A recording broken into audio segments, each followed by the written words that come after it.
Every cartel on the East Coast knew his name. Every politician owed him a favor, and every man who'd ever crossed him had disappeared without a trace. But Ash Donovan still kept a rusted key in his desk drawer, the key to a shack in a dead coal town in West Virginia, where his mother walked out on him when he was 7 years old. He hadn't been back in 30 years. Not because he'd forgotten, but because the memory of that empty kitchen table and that goodbye note burned worse than any bullet he'd ever taken. Now he's returned to buy the whole town and flatten it, every last rotting board and cracked sidewalk. Because if he can't erase the pain, he'll erase the place. But here's where the story turns. Inside that shack, hidden beneath the floorboards, there's a rusted metal box with a letter his mother wrote, and the very first line is going to bring the most dangerous man in America to his knees, because his mother never left him. She was forced out, threatened by someone he's called family his entire life, someone who shipped him off to foster care, cashed in his dead father's insurance, and then called him every single birthday for 3 decades pretending to love him. What happens next is something this town will never forget. If this is the kind of story that grabs you and won't let go, hit like, share it with someone who needs to hear it, and subscribe so you're here for every single one. Now let's go back to the moment those black armored SUVs rolled into Ridgehaven and everything changed. 3 black armored SUVs rolled slowly down the only main road in Ridgehaven in a single file line, their engines rumbling low like distant thunder, their tires crushing loose pieces of broken asphalt beneath a thick layer of gray coal dust that had settled over everything for decades. Ridgehaven had once been a town kept alive by coal mines and a steel mill.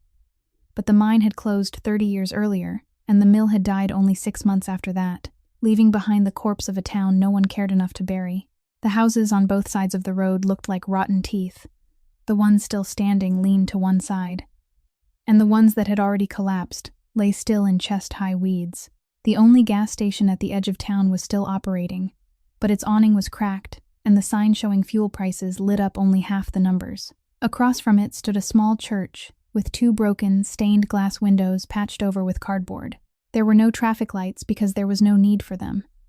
No sidewalks left intact because no one repaired them, and no sound of children playing in the street because the children of Ridgehaven had already learned that there was nothing out there worth playing with. As the convoy moved in, curtains along both sides of the street parted little by little, tired eyes looking out from inside dark houses, not with curiosity but with fear, because in Ridgehaven, anything expensive that appeared never brought good news. The first SUV stopped in the middle of the square, where a stone fountain had long since run dry, its basin filled with dead leaves and empty beer cans. The door opened. Knox Barrett stepped out first, tall, expressionless, his eyes sweeping every corner of the street within 3 seconds with the kind of habit that had soaked into his blood, his right hand resting naturally inside the pocket of his black coat, in the exact place where anyone who understood such things would know a gun was waiting. Knox gave a single nod. The door of the second vehicle opened. Ash Donovan stepped out and set foot on the cracked pavement of Ridgehaven for the first time in 30 years. He wore a black cashmere coat that fell to his knees, with a charcoal shirt underneath and no tie, 1 button open at the collar, a pair of custom-tailored trousers cut close to his frame, and polished calfskin Oxford shoes that cost enough to feed a family in Ridgehaven for a month. Those shoes touched the broken asphalt, coal dust clinging to the glossy black leather, and the contrast looked almost cruel, as if 2 different worlds were brushing against each other at a point where they were never meant to meet. Ash's face hadn't aged in the ordinary way. He was 37, yet his features were as sharp as if they had been carved with a blade. A square jaw, pale gray eyes that were almost colorless, and the look in them wasn't cold in the way of indifference, but cold in the way of a man who had seen too many terrible things to ever be surprised by anything again. He stood in the middle of the square without speaking, without moving, only looking at the roofs with holes torn through them, looking at store signs so faded they could no longer be read, looking at the narrow path in the distance that led toward the edge of town, where a small house stood waiting, a house he wasn't ready to look at again. Knox remained 2 steps behind him in silence, because Knox knew when the boss needed to speak, and when the boss needed everyone else to disappear from his line of sight. This was the second kind of moment. The wind moved through the square carrying the smell of old coal, the smell of rusted iron, and another scent Ash recognized at once even after 30 years, the smell of Ridgehaven, the smell of the place he had sworn he would never set foot in again. The gas station door swung open with the cheap jingle of a bell, and Perry Donovan stepped out into the sunlight with a smile so wide it looked as if someone had pulled the corners of his mouth apart by hand. Perry was 62 years old, his silver hair slicked straight back with cheap gel, dressed in a wrinkled white shirt tucked into khaki pants, and pinned to his chest was a small badge that read County Commissioner, which he wore everywhere, as if it were a military decoration, rather than an elected office in a county whose population was smaller than the number of seats in a medium-sized movie theater. He hurried toward Ash with both arms spread wide, his loud voice carrying across the empty square. "Ash, my nephew, look at you. You look like you just stepped out of a magazine." Perry hugged Ash, tight and longer than necessary, and in the moment their bodies touched, Perry's eyes didn't look at his nephew's face, but flicked quickly to the Patek Philippe on Ash's wrist, then slid toward the line of armored SUVs parked nearby, then to Knox standing still as a statue behind him, then back to the watch one more time. It was the look of a man calculating value, not the look of an uncle seeing his nephew again after 30 years. Ash didn't hug him back. He stood still until Perry finished, then stepped back just far enough to create distance, and gave a single nod. Perry didn't notice the coldness, or perhaps he noticed and chose to ignore it, because he was too busy calculating. "I heard you've made it big. The whole East Coast knows the name Donovan Holdings, but seeing you in person is what makes it real. If your father were still alive, he'd be so proud." Then he lowered his voice, shook his head, and let his face settle into an expression of sorrow that looked more rehearsed than sincere, releasing a long, dramatic sigh. "As for your mother, Catherine, she was always restless, always wanting something better, a different life, a different place, and then she chose to leave. I don't blame her, but that was her choice. You understand that, don't you?"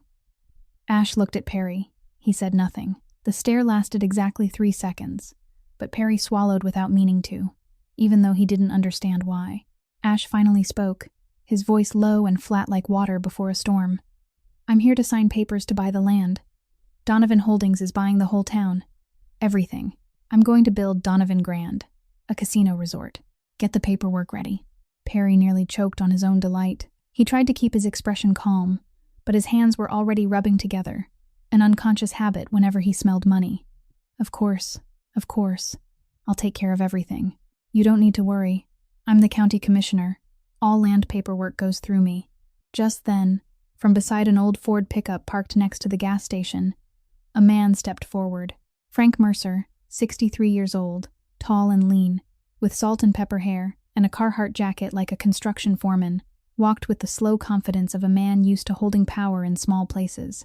Frank was the owner of Mercer Construction, the only mid-sized construction company in the county, and he had also once been Thomas Donovan's business partner, back when the coal mine was still operating. Frank held out his hand for a shake, wearing a warm, friendly smile, the kind of smile a good neighbor would wear. "Ash, it's been a long time. You look so much like your father. Thomas would be very proud." Ash shook Frank's hand, brief and polite, no more than courtesy required. He looked into Frank's eyes for exactly 1 second. Frank kept smiling. Ash didn't smile. At this point, Ash didn't yet know who Frank Mercer really was in the story of his life. He only knew Frank as one of his father's old business partners, an old acquaintance not worth remembering, but the name Frank Mercer had been lying inside the letter beneath the floorboards, waiting 30 years to be spoken aloud. Ash turned his back on Perry and Frank in the middle of Perry's unfinished speech about plans for a welcome dinner, with no explanation, no permission asked, simply walking away, and Perry stood there, with his mouth slightly open, staring after him but not daring to call out, because survival instinct told him that this wasn't the kind of man you called back. Knox shifted forward by 1 step, but Ash lifted his left hand to shoulder height, palm open, a signal Knox had understood for 15 years. "Stay where you are. I'm going alone." Knox stopped, his eyes still watching, but he didn't take another step. Ash crossed the square, past the dried-out fountain, and turned onto the path west of town, a path his feet remembered even though his mind had tried to forget it. The trail ran alongside an abandoned railroad track. The steel rails rusted a deep reddish-brown, between wild weeds grown higher than his knees, and no train had come through here since at least the coal mine shut down, while the wooden ties had rotted so badly that termites had carved channels all along the grain. Ash walked that path, his black Oxfords gathering red dust, and with every step the town became emptier, quieter, as if he were walking backward through time toward a place the world had forgotten existed. He passed a small house close to the road, its faded blue paint nearly washed away, with two children's bicycles leaning against each other on the front porch, one blue and one red, with plastic streamers tied to the handlebars, their color long since dulled. A first-floor window stood partly open, and a child looked out. A boy, about 7 years old, with wide eyes and messy brown hair, staring at Ash with the raw kind of curiosity only children possess. Ash stopped, not because the child blocked his way, but because that child was him, 7 years old, standing behind a window, looking out at the world beyond, without knowing that world was about to take away the only person he had. Ash turned away. Fast. Kept walking. Didn't look back. The path curved one last time past a patch of wild raspberry bushes, and then opened onto a clearing at the edge of town, and the house came into view. Smaller than he remembered. Much smaller. Or maybe he'd grown used to living in a 300-square-meter penthouse, overlooking the Manhattan skyline.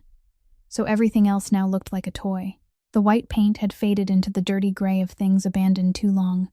The low wooden fence in front sagged sideways like a loose row of teeth about to fall out, and the tin roof had at least 3 holes in it that he could count from where he stood. Grass had grown over the front steps.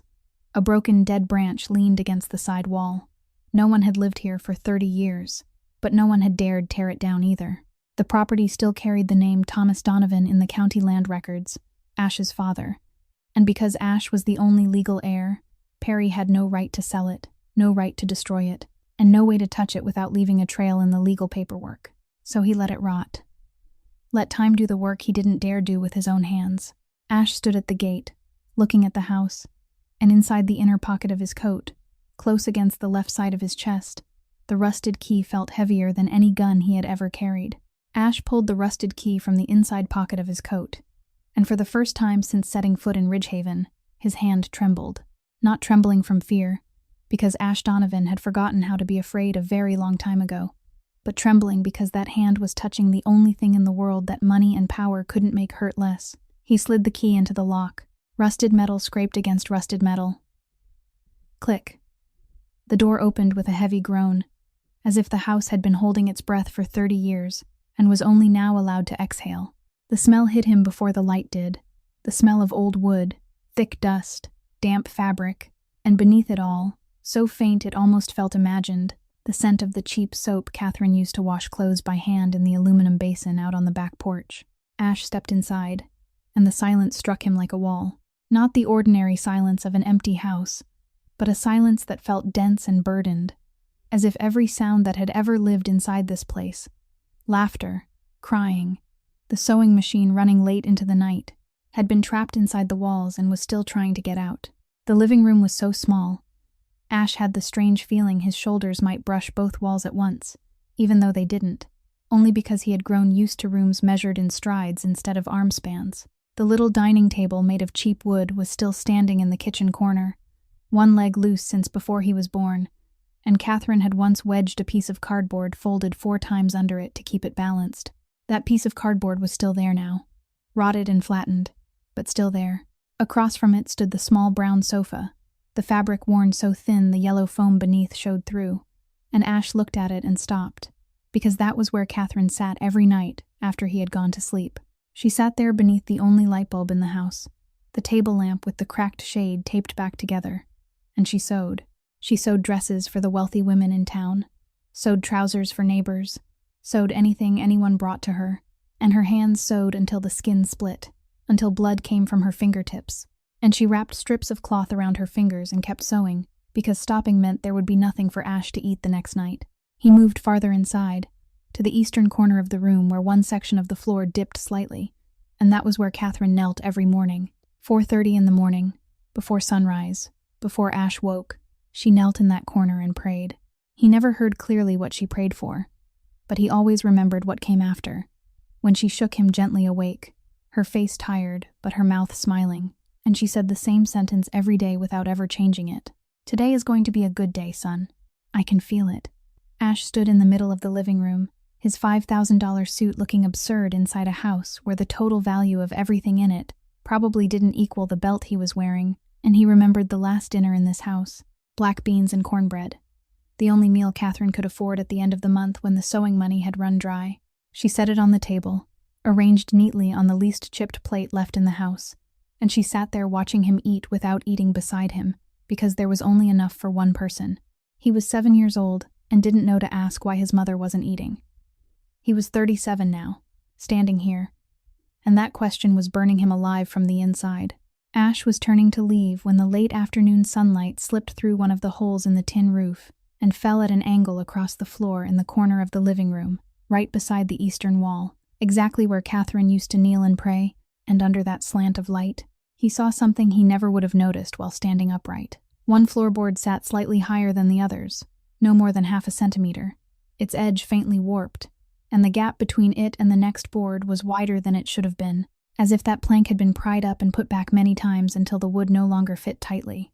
Ash dropped to his knees. Dust clung to the knees of his suit trousers, and he didn't care.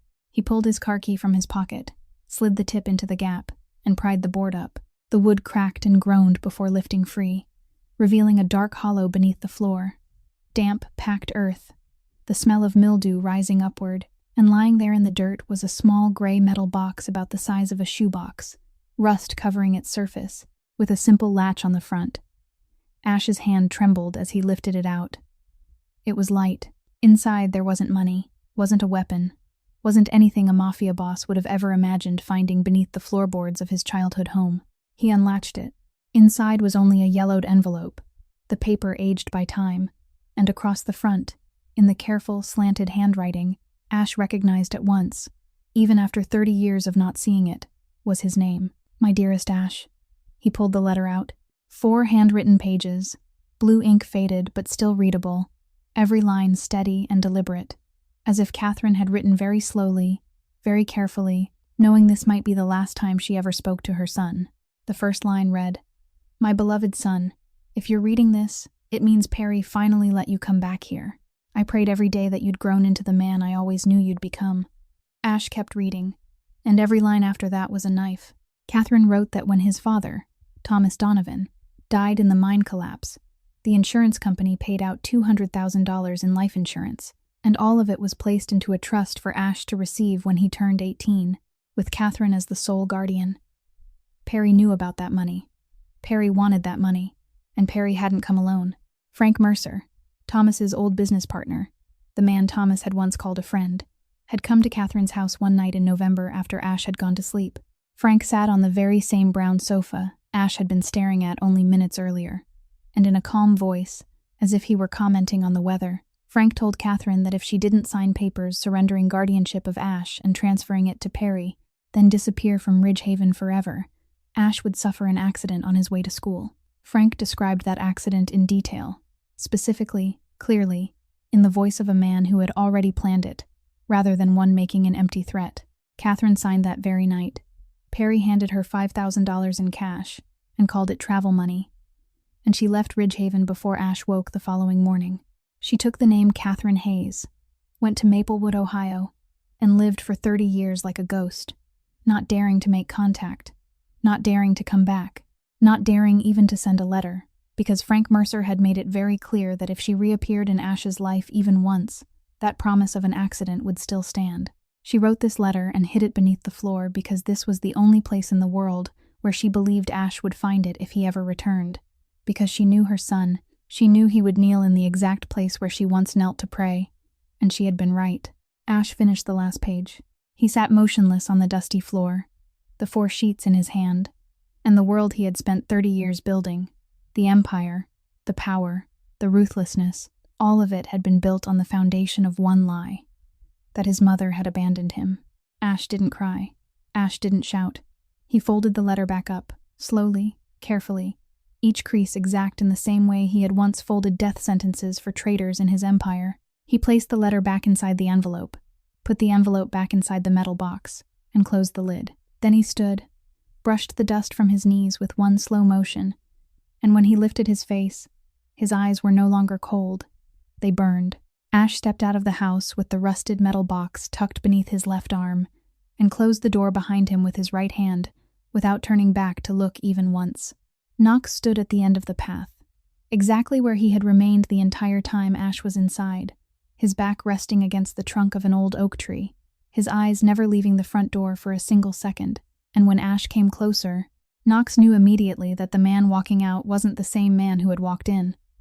Knox had served Ash for 15 years. He had watched Ash give orders to deal with traitors without a single rise or fall in his voice. He had sat beside Ash during negotiations where one wrong word could end in blood, and Ash's face had never changed. Cold, flat, in total control. But the expression on Ash's face now was something Knox had never seen before. It wasn't anger. Anger Knox knew how to handle. This was something deeper than anger, heavier than anger, quieter than anger. And it was precisely that quiet that made Knox lower his hand by instinct toward the gun inside his coat, because he recognized this as the kind of silence a storm uses just before it wipes everything from its path. Ash didn't explain. He didn't say what the letter had said. He didn't say what was inside the box.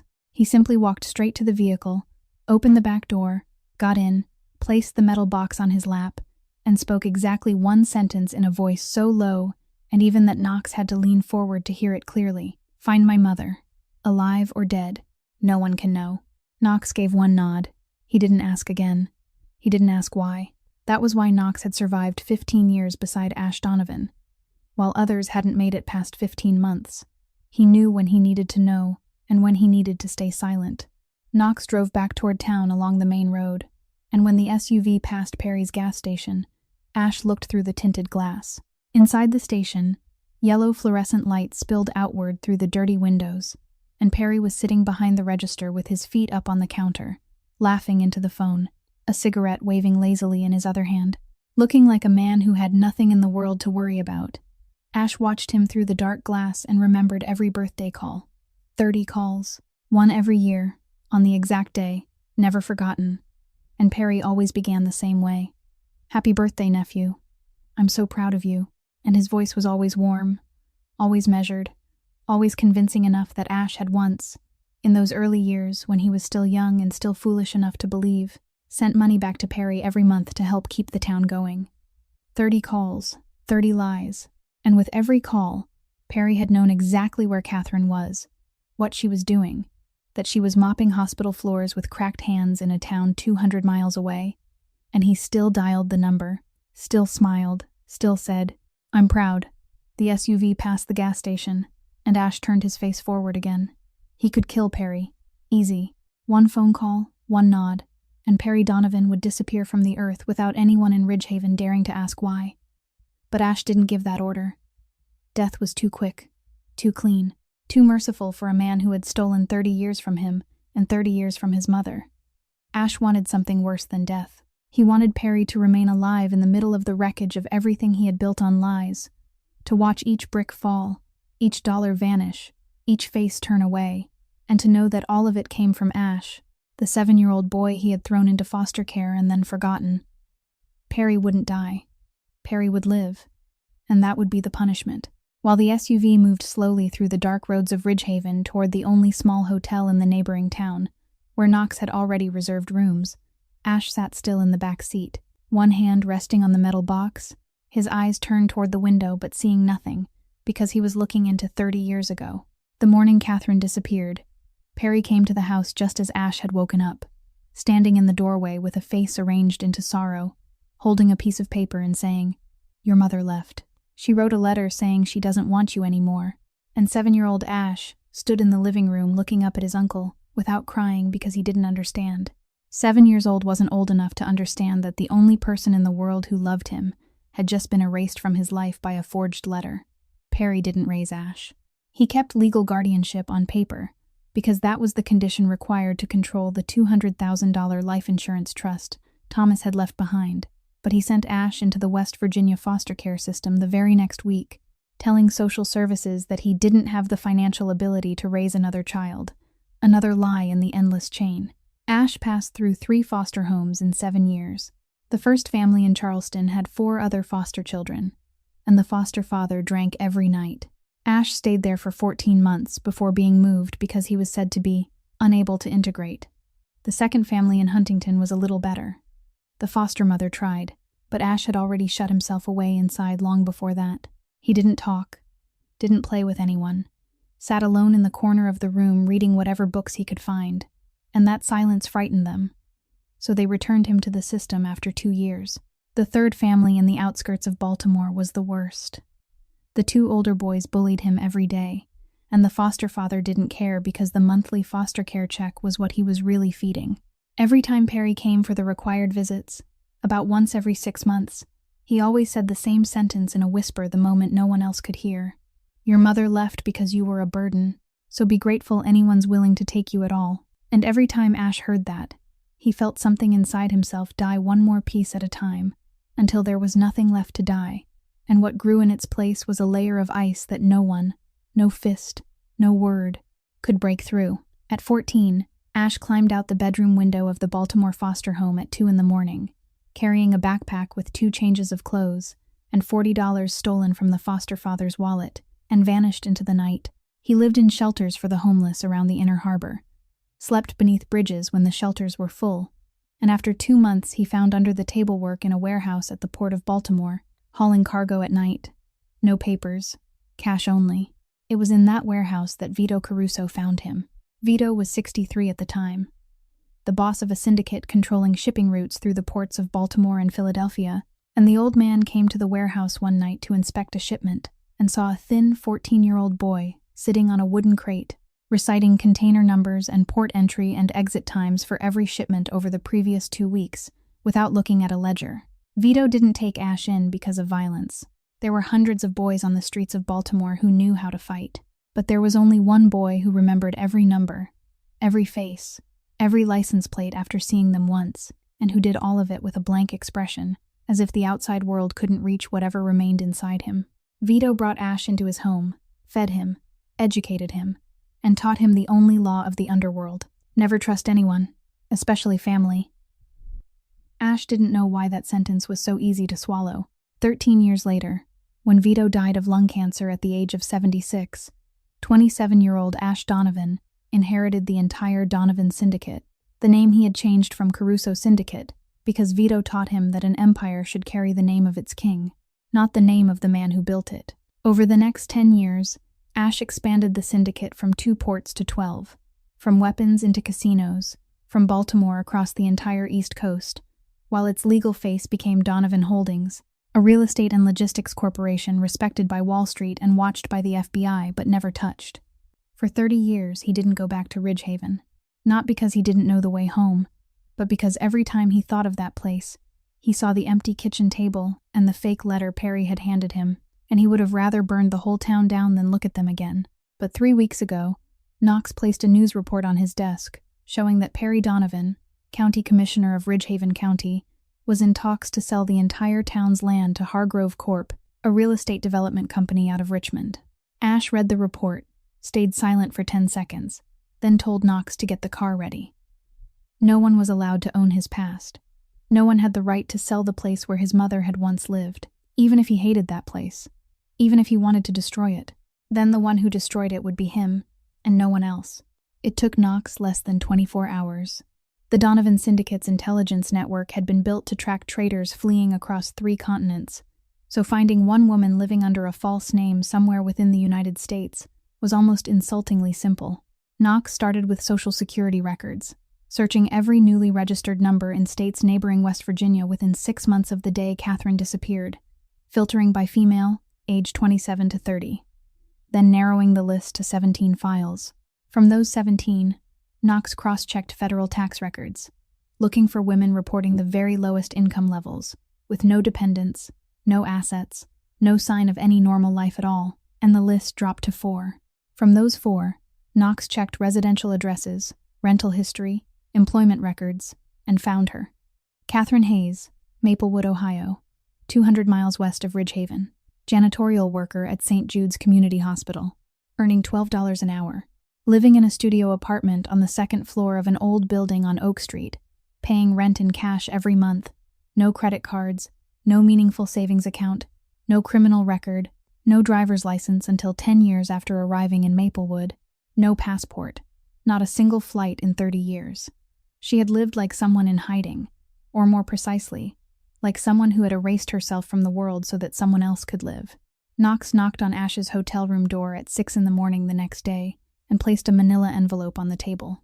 Inside was the full file, including her home address, workplace, work schedule, and a photograph taken from a distance on a phone that one of Knox's men in Ohio had sent overnight.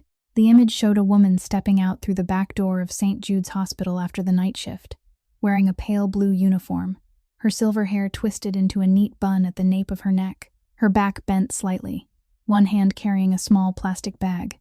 Ash picked up the photograph, looked at it. Knox stood by the hotel room door, watching, and in 15 years of following Ash Donovan through underground wars, cleanups, and nights when blood dried on the floor before dawn, Knox had never once seen the boss's hand shake, but the hand holding the photograph was shaking. Ash stared at the image for a long time, so long that Knox thought he had forgotten there was another person in the room. And then Ash lowered the photograph onto the table, his face still expressionless, his eyes still dry, but when he finally spoke, there were only 3 words, and the last one trembled. "She's still alive." Knox heard those 3 words, and for the first time in 15 years, he looked away, because there are moments when even a man accustomed to violence understands that he is standing in the presence of something more private than any secret the syndicate has ever kept. They left Ridgehaven at 4 o'clock the next morning in a single SUV. No convoy, no trailing bodyguards, only Knox driving and Ash in the passenger seat. And it was the first time in nearly 20 years that Ash Donovan had gone anywhere without at least 3 armed men surrounding him. Knox didn't ask why. He followed the GPS coordinates to Maplewood, Ohio, 200 miles through fields and low hills along the border of 2 states, and during the entire 3-hour drive, Ash didn't say a word. He sat looking out the window with the manila envelope containing Catherine's file resting on his lap, and Knox didn't know what Ash was thinking. But he noticed that Ash's hand, lying on top of the envelope, wasn't completely still. They arrived at St. Jude's Community Hospital at 7:15 in the morning. The hospital was a 2-story building of faded red brick, with a parking lot less than half full, a sign at the entrance with 2 neon letters burned out, and everything about the place carried the same feeling of an institution trying to survive on a starving budget. Exactly the way Ridgehaven was trying to survive on coal dust. Knox parked in the far corner of the lot, where there was a clear view through the glass into the first-floor corridor. Ash didn't get out right away. He sat still and looked through the window, and then he saw her. Catherine was mopping the floor of the first-floor hallway, pushing the mop back and forth across the white tile in the slow, steady, tired motions of someone who had done the same job thousands of times, until the body moved without needing the mind to give instructions. She was 58 years old, but the woman Ash saw through the glass looked 70. Her hair was silver, almost white. Not the silver that comes naturally with age, but the kind that belongs to someone who has been worn down from the inside by time, gathered neatly at the nape of her neck with an elastic band. Her back was bent at the shoulders. Not badly, but enough to show that 30 years of leaning down to mop floors had pulled her spine forward for good. The pale blue uniform hung loose on her thin frame, torn at the right elbow, and patched with a piece of fabric that didn't match. And her hands, the hands Ash remembered as soft when they stroked his hair every night, were now swollen at the knuckles, red, slightly misshapen from arthritis caused by decades of contact with mop water and chemical cleaners. Catherine was mopping the floor, and she had no idea that out in the parking lot, sitting inside a $100,000 SUV, her son was watching her. Ash leaned forward until his forehead was almost touching the window. Then he shifted to the left, braced himself against the car door, gripped the dashboard with both hands, and lowered his head. His shoulders shook. There was no sound of crying, no tears. Ash Donovan, the boss of the Donovan Syndicate, the man the cartels of the East Coast feared so much they wouldn't speak his name even behind closed doors, didn't know how to cry anymore. His body wanted to cry. It was trying to, his shoulders trembling, chest tight, jaw clenched.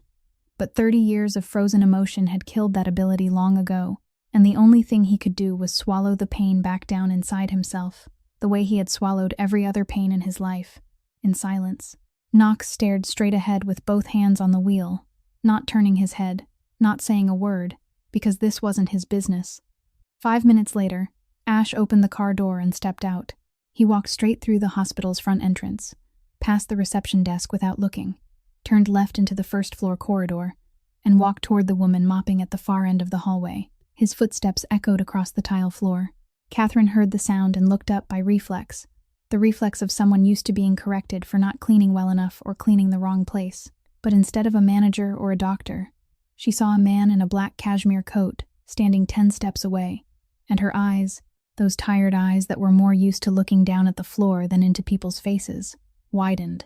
The mop slipped from her hand and struck the tile with a sharp clatter that echoed through the empty corridor. No one spoke. 10 seconds. 10 seconds, with each second as long as a year. Catherine looked at Ash, and she didn't need anyone to introduce him. Didn't need a name. Didn't need an explanation. Because a mother recognizes her child even when 30 years have erased every familiar feature and replaced them with the face of a stranger. She still knows, by something deeper than sight, deeper than memory. Ash, she said, her voice shaking so badly that his name sounded as if it might break in the air. My son. Ash stood there, and every wall he had built over 30 years, every layer of ice, every cruelty, every cold expression he had used to survive in the underworld, all of it meant nothing here, in the small hospital hallway that smelled of bleach, standing in front of the thin woman wearing a uniform torn at the elbow. He said 4 words, and his voice wasn't the voice of a mafia boss, but the voice of the 7-year-old boy who had woken up in an empty house 30 years earlier. You didn't leave me. Catherine broke into tears. Not silent tears, but the kind of sob that bursts from deep inside the chest. The kind of cry that had been trapped for 30 years, and she lifted both swollen hands to cover her mouth but couldn't stop it. Ash stepped forward and held her. The hands that had signed death orders, held guns, closed around the throats of traitors, held his mother so gently it was almost as if he wasn't touching her at all, because she was too thin, too fragile, and he was afraid that if he held her any tighter, she would break like glass. Catherine cried into the chest of his cashmere coat, and her tears soaked through the expensive fabric without her knowing what it cost. Ash didn't cry, but his knees gave way slowly, as if the weight of 30 years had finally come down on his shoulders all at once, and for the first time in 30 years, the most powerful mafia boss on the east coast of the United States knelt down on a hospital tile floor that smelled of bleach, wrapped his arms around his mother's knees, and couldn't say another word. Ash returned to Ridgehaven the following afternoon, alone, leaving Catherine in Maplewood with the only promise he had spoken before leaving the hospital. You're going home, but not yet. Trust me. When the SUV stopped again in front of the Ridgehaven Square, Perry was already standing on the gas station porch like a dog catching the scent of food. And before Ash had even shut the car door, Perry came hurrying over with that familiar smile. I thought you'd already taken off. I've got all the land purchase papers ready. We can sign whenever you want. Ash looked at Perry for 3 seconds, then said he needed to stay a few more days to take a closer look at the lots before Donovan Holdings commits that kind of money, and it was a sentence designed with surgical precision, so Perry would hear the words, that kind of money, and stop asking anything else. Perry nodded eagerly, over and over, inviting Ash to dinner, inviting him to his house, offering him everything, all of which Ash refused with a short shake of the head, and when Perry turned and walked back toward the gas station, Ash watched him go with the eyes of a man counting the final days of prey that had no idea it was already marked. That night, Ash called Walt Brannigan. Walt had been Ash's personal lawyer for 12 years, the man who handled every legal transaction for Donovan Holdings, a man capable of making any stream of money look clean on paper and uncovering any dirty one someone else tried to bury. Walt flew in from Philadelphia the next morning, carrying 2 suitcases full of documents and an encrypted laptop, sat down in the hotel room. Knox had turned into a temporary command center and got to work. Ash gave Walt only one assignment: dig through every financial record belonging to Perry Donovan and Frank Mercer over the past 30 years. Every account, every transfer, every contract. It took Walt 48 hours. The first thing he found was the trail of Thomas Donovan's $200,000 life insurance payout. The insurance company had transferred the money into the trust account in Ash's name just 2 weeks after Thomas died, but exactly 2 months after Catherine disappeared, Perry, as Ash's new legal guardian, had signed an order releasing the entire amount from the trust under the justification of child care expenses, and transferred it straight into his personal account at a bank in Charleston. $200,000, gone in a single transfer. But that was only the beginning. Over the next 30 years, Perry used his position as county commissioner to sign a long series of community development contracts with Mercer Construction, Frank Mercer's company. These contracts used federal funds intended for Appalachian redevelopment, American tax dollars allocated to build roads, repair schools, and improve infrastructure in poor towns like Ridgehaven. On paper, every contract looked perfect, complete with estimates, timelines, and inspection reports. In reality, most of the projects were never completed at all, or only partially completed with the cheapest materials possible, while the difference flowed directly into Perry and Frank's personal accounts. Walt traced every transaction, every contract, every signature, and when he laid everything out on the table in chronological order, the picture became so clear that no lawyer was needed to understand it. Total: more than $2 million over 30 years. Not an enormous amount by Ash's standards, but more than enough for Perry to live comfortably on the bones of a dying town, and more than enough to send him away for a very long time, under federal embezzlement laws. Walt presented the file to Ash in the hotel room. 87 pages of documents, bank evidence, copied contracts, signature images, money flow charts. Ash turned every page slowly, missing not a single line, then closed the file and gave one instruction. Walt would compile everything into a complete legal package, then send an anonymous copy to the office of the Attorney General of West Virginia, along with an unsigned complaint. Ash Donovan would appear in none of it. No fingerprints. No name. He was a ghost, and ghosts don't leave traces. The legal system would do its part, and Ash would do his, and Ash's part wasn't taught in any law school. While Walt finalized the file, and Knox prepared recording equipment for the next stage of the plan, Ash did something Knox didn't understand. He walked alone to Patsy's Diner, the only restaurant still operating in Ridgehaven, sitting on the corner of the main road across from the church with the broken glass windows, a low brick box with a neon sign that still lit only the letters P and D, while the rest had long since died. And inside were 4 wooden tables, a short counter with 6 swivel stools covered in cracked vinyl, and the smell of old frying grease settled over every surface. Ash took the table in the far corner, and a young woman came over. Sadie Ford, 29 years old, brown hair tied in a ponytail, no makeup, wearing a white apron yellowed by time, holding an order pad and a Bic pen she had to shake a few times before the ink agreed to come out. She looked at Ash, looked at the suit, looked at the watch, and her expression didn't change. No fear, no flattery, no false curiosity. She said, "Good afternoon, sir. Today we've got bean soup and cornbread, or burgers. What can I get you?" In the same polite voice she would have used with every other customer who had sat at that table in the 6 years she had worked there. Ash ordered black coffee. Sadie brought it over, didn't ask anything else, didn't linger, didn't try to make conversation, and it was the first time in a very long while that someone had treated Ash like an ordinary human being, instead of a walking wallet or a threat that needed to be soothed. Ash drank the coffee slowly, watching Sadie work, watching the way she wiped down a table for an old man sitting at the counter, who wasn't paying because he probably didn't have any money, and she knew it, but still poured him more coffee for free without saying a word. And Ash saw in her something he had encountered only once before in his life. In Catherine, kindness that didn't ask for a reason. When Sadie turned back into the kitchen, Ash placed a black leather briefcase on the chair across from him, stood up, and walked outside. The case held $50,000 in genuine cash that Knox had prepared in advance on Ash's order, made to look like a forgotten payment, stacked neatly in bundles. Ash stood in the darkness of the alley across from the diner, his back against the brick wall, and watched through the window. Sadie came back out, saw that Ash was gone, saw the briefcase on the chair. She looked around. No one. She opened the case, looked inside. Her hand stopped for 1 second when she saw the stacks of money. Only 1 second. Then she shut the case, tucked it beneath her arm, and ran out the front door. She stood on the sidewalk looking both ways down the street, saw Ash walking in the distance, and called out loudly, "Sir, you forgot this." She ran over, breathing hard, and handed the briefcase back to Ash with both hands. "Be more careful. Ridgehaven isn't a safe place to leave things behind."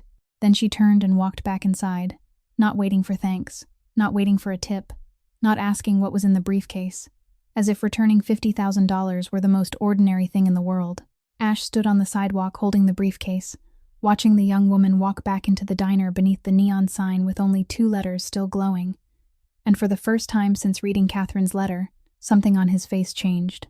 It wasn't a smile. Ash Donovan didn't smile, but the line between his brows, the line that had been carved there for decades, eased a little, because he had just seen something he had thought was extinct in this world, integrity that didn't need an audience. The next morning, Ash called Perry to the hotel and informed him that Donovan Holdings would hold a public land purchase signing ceremony in the town square the day after tomorrow, inviting all the residents of Ridgehaven to come and witness it, because this is a historic moment for the town, and everyone deserves to see their future. Perry's eyes lit up the moment he heard it, not because of Ridgehaven's future, but because he was already calculating the percentage of commission he would pocket from the deal as the county commissioner approving the land transfer. Ash knew exactly what Perry was thinking, because he had spent his whole life studying men like Perry, the kind who saw money everywhere and prey in everyone. That afternoon, Ash summoned Perry and Frank Mercer to the square to go over the logistical details for the ceremony, and when the three of them stood on the temporary stage Knox had arranged to be built, Ash placed a black leather briefcase on the signing table, opened it for Perry to see inside, and said in a calm voice, $500,000 in cash. Your commission for this deal. I want you to hold it for me until the signing ceremony is over, as my way of thanking you for taking care of the town all these years. Perry's eyes widened so far they looked ready to fall out of his skull. Frank Mercer, standing beside him, swallowed hard as well, and the two men stared at the stacks of cash inside the briefcase with the same expression Ash had seen hundreds of times in his career, the look of greed when it can no longer pretend to be anything else. Perry snatched up the briefcase, clutching it against his chest like a newborn child, and promised he would keep it safe.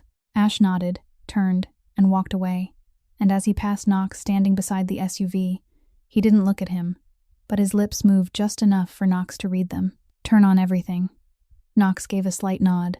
Inside the briefcase, along with the $500,000 in counterfeit cash, marked with ink visible only under ultraviolet light, there was also a tiny recording device hidden in the leather lining, the kind that captured every sound within a 10-meter radius and transmitted it live to the encrypted laptop in Knox's hotel room. On top of that, Knox had placed two hidden cameras in the square, one inside a fake flower pot on the stage and one inside a speaker box, both aimed directly at the signing table. But the most important card in play wasn't in the square. Knox had also planted a second recording device in the back room of Perry's gas station, hidden beneath his desk, because Ash knew that a man like Perry wouldn't wait until the day of the ceremony to open the briefcase and count the money. He would open it tonight, and he wouldn't do it alone. Ash was right. At 11 that night, Knox sat in front of the laptop in the hotel room with headphones over his ears, and the feed from the back room of the gas station came alive. The sound of the briefcase opening, the soft rustle of paper bands, the sound of Perry drawing in a deep breath and then laughing, that low, triumphant laugh of a man holding $500,000 he believed was real.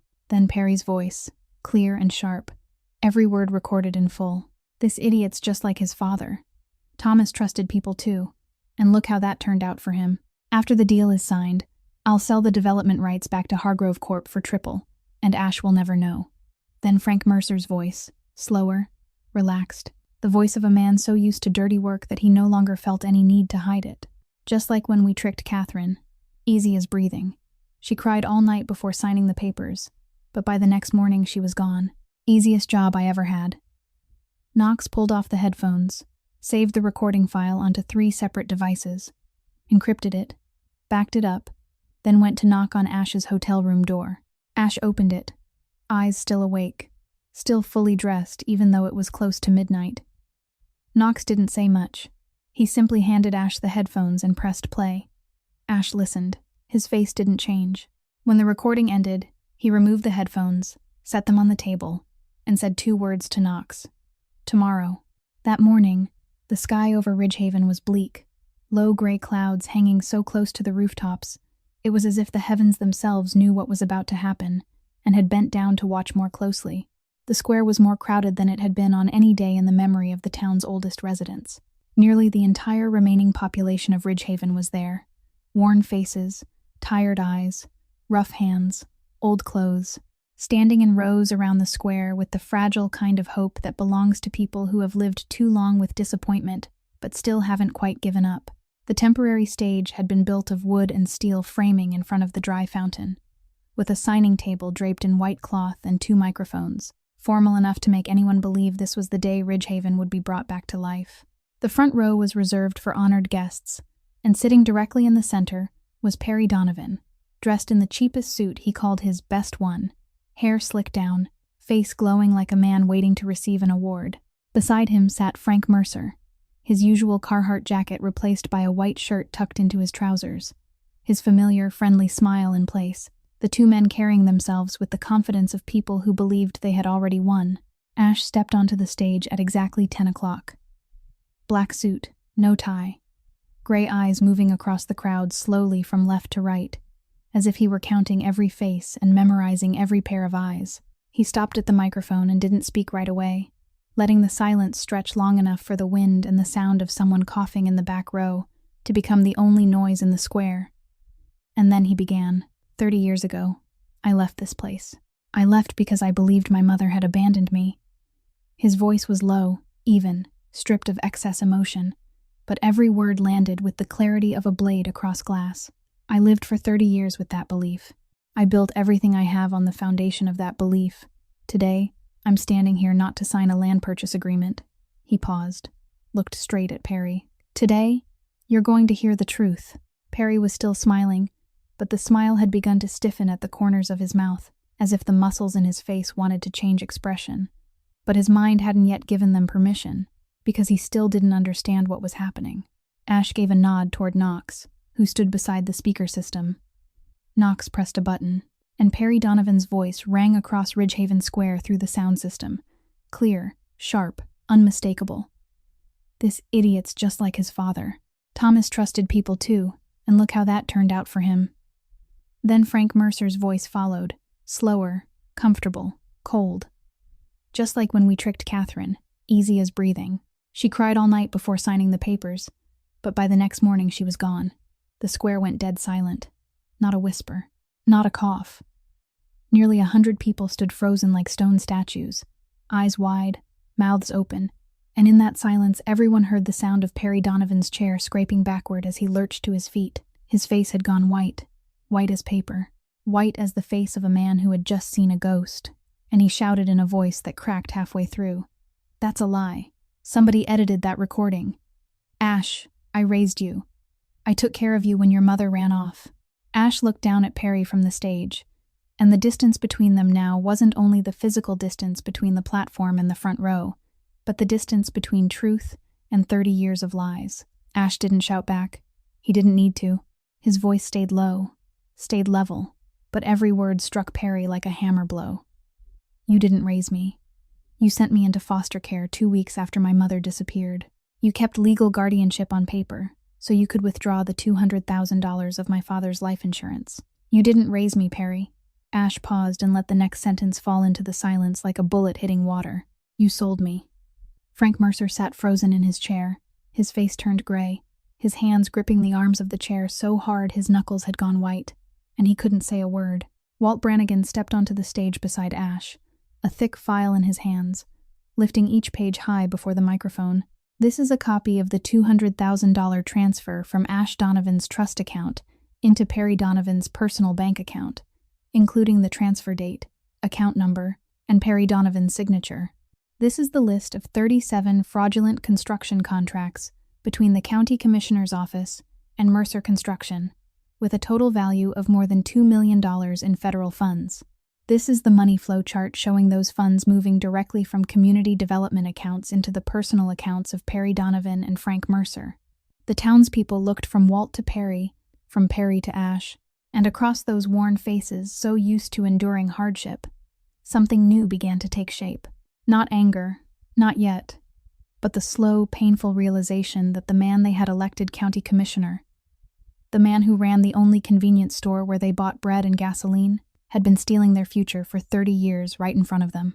Just as Perry opened his mouth to shout something else, a low sound rolled through the square, the engine of a black SUV moving slowly through the crowd, and every eye turned toward the edge of the square where the vehicle came to a stop directly beneath the stage. Knox, standing beside the platform, gave a nod to the man in the driver's seat, Ash's head of security, and the man stepped out and opened the rear door. Ridgehaven Square stopped breathing. The woman who stepped out wasn't the Catherine Ash had found in the hallway of St. Jude's Hospital, in a blue uniform torn at the elbow, but another version of her, the version 30 years of suffering could no longer touch. Catherine wore a pale gray wool coat tailored to fit her well, her silver hair brushed neatly back.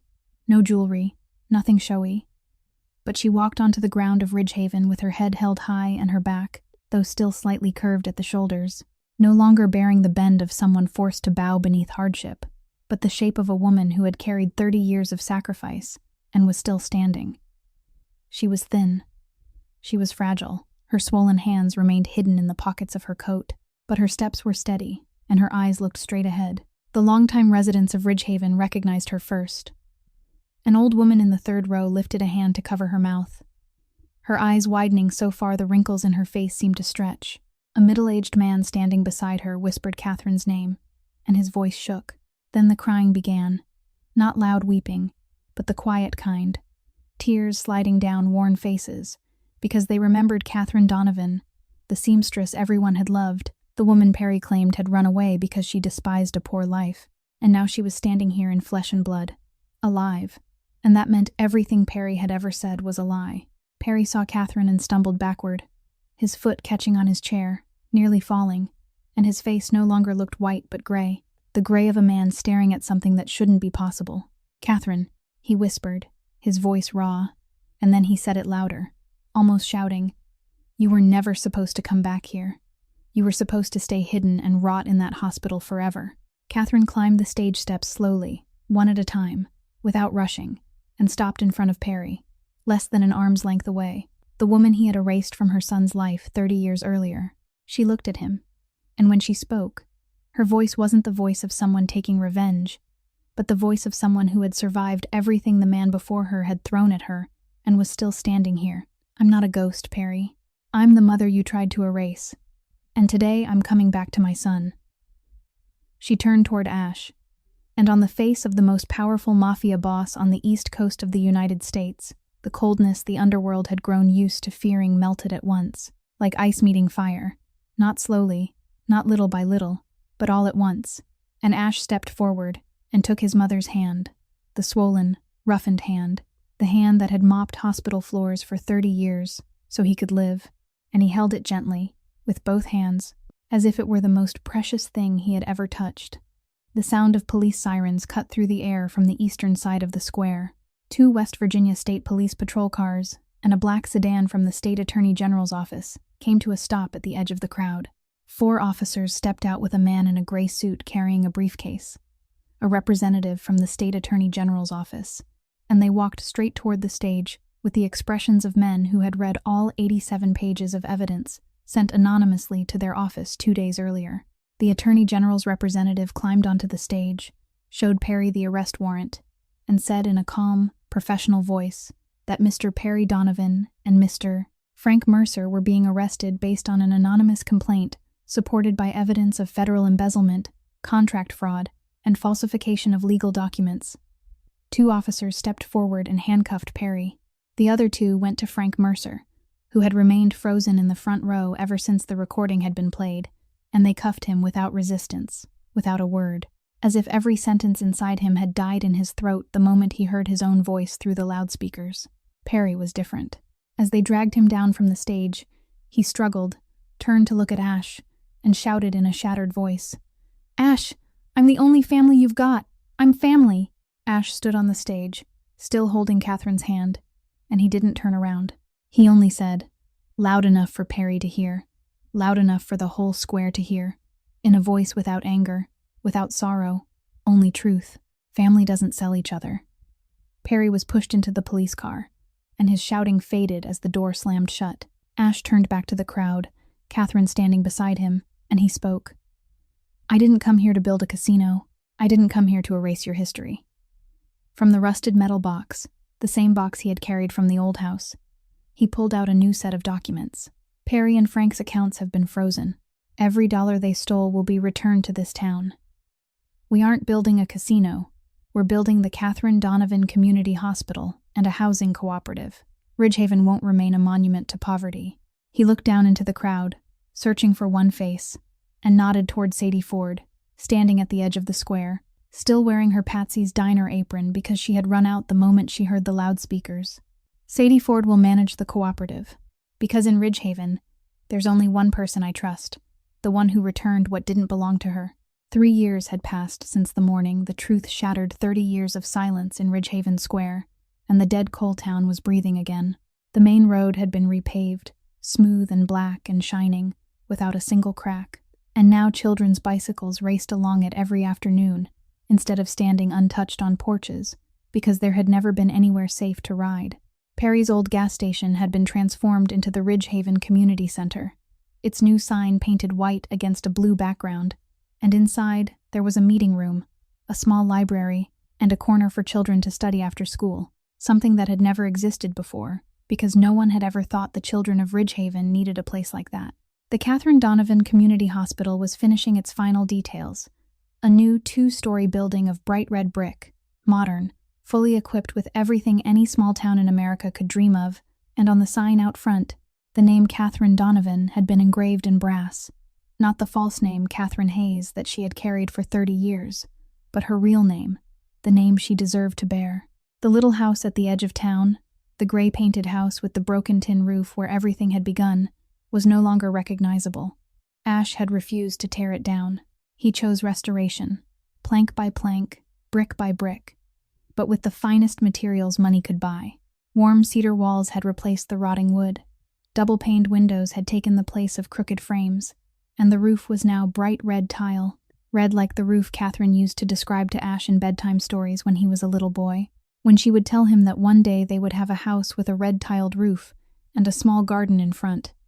And Ash at 7 had believed it, and Ash at 37 had made it real. Inside, the polished oak floor gleamed, and the space where the metal box had once been hidden was now a seamless part of the boards, so smooth that no one would ever know that directly beneath that place, a letter had waited for 30 years. Early that morning, the screen door opened with a soft creak, and Catherine stepped onto the porch. She wore a simple cream silk blouse, her silver hair brushed neatly back, and in her hands were 2 cups of tea prepared the way she and Ash used to drink it when he was small. Weak tea with a little honey, no sugar, no milk, the kind of poor people's tea that now carried the taste of the most precious things in the world. Catherine's hands had been treated by a specialist, anti-inflammatory medicine, physical therapy, and though the marks of 30 years of mopping hospital floors still remained on her skin, the joints of her fingers were no longer swollen and red, and when she held the teacup, her hands no longer trembled. Ash was sitting in the porch chair, taking the cup from his mother's hand, looking out at the hospital that bore her name sparkling in the morning sun at the center of town, and he said in a gentle voice that Knox would have never believed belonged to the same man who had frozen millions of dollars with a single nod. "This is the best investment I've ever made, Mom. For years I thought success was the numbers in my bank accounts. I thought the hole inside me could be filled with more power, more money, more fear from other people. But standing here with you, I understand that none of it has value unless it's used to protect the people you love." Catherine looked at her son, her eyes wet but her mouth smiling, the same smile Ash remembered from 30 years earlier, the smile she wore every morning before saying, "Today is going to be a good day, son." And now, for the first time, those words were truly real. Then came the sound of footsteps along the path leading to the house, and Sadie Ford approached, no longer wearing her Patsy's Diner apron, but a professional dark gray suit, her hair neatly tied back, her head lifted high, walking with the confidence of a woman who had found her purpose. "The first shipment of supplies for the school has arrived, Mr. Donovan," she said with a sincere, bright, unforced smile. "Call me Ash," he replied. "In this town, we're all family." That afternoon, when the sunlight began to lean, and the sky above Ridgehaven turned into shades of orange and gold, so beautiful Ash couldn't remember ever seeing them that way, because 30 years ago, he had never once thought to look up at the day sky. He sat down at the kitchen table, the new table made of solid oak with 4 even legs, no cardboard folded underneath to keep it steady, and he took out the rusted metal box. He opened the lid and looked at the yellowed letter still resting inside its envelope. Catherine's slanted handwriting still readable though the ink had faded, and he didn't need to read it again, because every word had already been carved into his heart. Beside the letter, he placed a new photograph, one of him and Catherine standing together on the stage in the square on the day Perry was arrested. The 2 of them shoulder to shoulder, hand in hand, and in the photograph, Ash wasn't smiling, but his eyes weren't cold. For the first time in 30 years, they were warm. He closed the lid. Click. Firm. Final. Like the sound of a lock sealing one chapter and opening another. Then, he stepped back out onto the porch, sat beside his mother, and together they watched the first stars begin to glimmer over Ridgehaven, the town that had once died, now living, the mother once lost, now home again, and the sun who had frozen solid, now beginning to thaw. The story of the Mafia boss returning to the ruined land had ended, but the story of the son finding his heart again had only just begun. The most expensive suit in the world can't hide a broken heart. And the truth, even when buried beneath the floorboards for 30 years, even when covered in dust and rust, always finds its way back into the light. Maybe the greatest lesson Ash and Catherine's story leaves with us isn't about money or power at all, but about the courage to face the truth even when it hurts enough to bring us to our knees, about a mother's love so strong that 30 years of silence couldn't kill it, and about how who we become after losing everything is what truly defines us. Now I'd like to hear from you. How did this story make you feel? Have you ever known someone who sacrificed in silence the way Catherine did? Have you ever carried a wound for years only to discover later that it was never your fault? Share your thoughts and feelings from the deepest part of your heart in the comments below, because every one of your stories deserves to be heard. If today's story touched you, please hit like, share this video with someone who needs to hear it, and don't forget to subscribe to the channel so you can keep listening with me to more stories every day. I wish everyone watching this video good health, a joyful life, and peace in every day ahead. Thank you for spending your time with today's story. Goodbye, and I'll see you in the next video.